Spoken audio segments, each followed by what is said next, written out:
In a meadow, bursting with the colors of 1,000 flowers, lived a tiny honeybee named Bella. Unlike any other bee, Bella had a spirit as bright as the summer sun. Every morning, as the dew still clung to the petals, she was already buzzing with purpose. Her mission?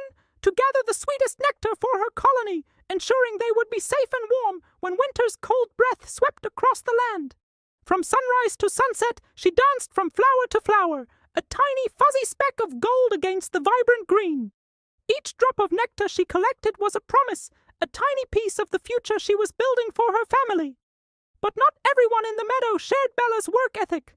Lounging on a broad green leaf, you'd often find Gus, a grasshopper with a fiddle in his hand and not a care in the world. "Bella! Bella! Why do you rush so?" he'd call out, his voice a lazy drawl. "The sun is warm, the music is sweet. Come and dance with me. Winter is a long, long way away." Bella would just smile, shake her head, and continue her flight. "The music is lovely, Gus," she'd reply, her voice buzzing with energy. "But the sweetest song is the one of a job well done. Winter doesn't wait for anyone." Gus would just chuckle, strumming another lazy tune on his fiddle. He spent his days playing, singing, and napping in the shade. He watched the clouds drift by, told stories to the ladybugs, and believed the summer would last forever. Meanwhile, the beehive grew heavier and heavier, filled to the brim with golden honey, a testament to the colony's relentless effort.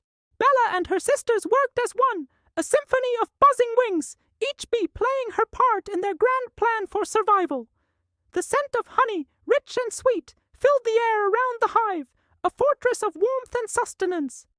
As the days grew shorter, the leaves began to change, painting the meadow in fiery shades of orange, red, and yellow. A chill crept into the morning air. Gus's song started to sound a little less cheerful. The flowers, once so generous with their nectar, began to wither and droop. His leafy couch became brittle and brown. "A bit chilly today," Gus muttered, rubbing his legs together, not for music, but for a little warmth. He noticed Bella and her sisters were working faster than ever, their flights more urgent, their buzzing more intense. They were making their final preparations. Then, one morning, Gus woke up to a world of white. The meadow was covered in a thick, silent blanket of snow. The once vibrant landscape was now a stark, frozen canvas. The wind howled, a mournful song that sent shivers down his spine. His fiddle was frozen, his food was gone, and his summer home was buried.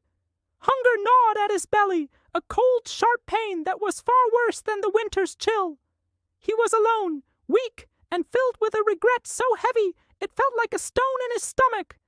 The lazy, happy songs of summer were now a distant, painful memory. Desperate and trembling, Gus dragged himself through the deep snow. He remembered the buzzing hive, the scent of honey, the warmth he had scoffed at. It was his only hope. He collapsed at the entrance to the beehive, too weak to even knock. Suddenly, the entrance opened, and a warm, sweet-smelling air flowed out. It was Bella. She looked at Gus, her large, kind eyes taking in his shivering, famished state. There was no "I told you so" in her gaze, only compassion. She saw not a lazy grasshopper, but a creature in need. "Come inside, Gus," she said softly. "We have enough to share." Inside the hive, it was a world of golden light and buzzing warmth. The air was thick with the scent of honey and beeswax. Thousands of bees moved in a calm, orderly dance. Bella led Gus to a honeycomb, its cells overflowing with liquid gold. "Eat," she urged. As Gus ate the life-giving honey, his strength slowly returned. But more than that, a warmth spread through him that had nothing to do with the hive's temperature. It was the warmth of kindness, of generosity he hadn't earned. He looked at the thousands of bees, all working in unison, and for the first time, he understood. He understood the beauty of hard work, the wisdom of planning for the future, and the strength of community. The winter was long and harsh, but Gus survived, thanks to the bees' generosity. He didn't just take, he learned. He listened to the stories of the hive, watched the bees tend to their queen and their young, and felt a deep admiration for their discipline and unity. He realized that true happiness wasn't found in idle days, but in purpose, in contributing to something larger than oneself. He longed for the chance to prove he had changed, to give back the kindness he had been shown. When the first green shoots of spring pushed through the melting snow, a new Gus emerged from the hive. He wasn't the lazy grasshopper who only knew how to play his fiddle. As Bella began her first nectar-gathering flight of the new season, Gus was right there beside her. "What can I do, Bella?"